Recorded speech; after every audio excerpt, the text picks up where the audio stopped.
সকলোৱে আমি ভাবাত বাহিৰে আৰু বেলেগ কিবা ভাবছোঁ নে নাই ভাবা, কিন্তু এনেকুৱা মই কথা এটা ক'ব যাই আছোঁ, আপোনালোকে অকণমান গুৰুত্ব দি শুনক। যাৰ ঘৰত ল'ৰা সন্তান দুটা বা তিনিটা আছে, তেনেহ'লে তেওঁলোকৰ কোনোবা এজনে পিতৃ মাতৃক সুন্দৰভাৱে ৰাখিছে, টেনশ্যনে ল'ব লগা হোৱা নাই। কোনোবাই নহয় কোনোবা এজনে ৰাখিছে। কিন্তু যাৰ ঘৰত এটাই সন্তান, ল'ৰা সন্তান, সি বিয়া কৰাই লৈছে, লৈ পেলাই মাক বাপেকক বেলেগ কৰি থৈ দিছে, বেলেগকৈ খাই আছে, মাক বাপেকে নিজে কষ্ট কৰি উপাৰ্জন কৰি কিনে খাই লৈ জীয়াই আছে। সেনেকুৱা সেই সন্তানবিলাকক আপোনালোকে কি ক'ব বিচাৰিব? সেই সন্তানবিলাক বুজাব কি?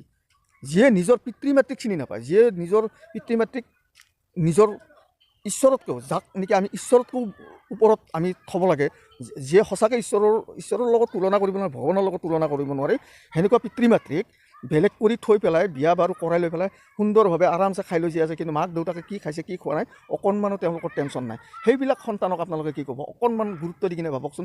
সিহঁতৰ কাৰণে আপোনালোকৰ মনৰ ভাৱধাৰাবিলাক কেনেকুৱা, আপোনালোকে কমেণ্ট বক্সত জনাব বুলি মই আশা কৰিলোঁ। নমস্কাৰ। ভাল লাগিলে ফ'ল' কৰিব আৰু লগতে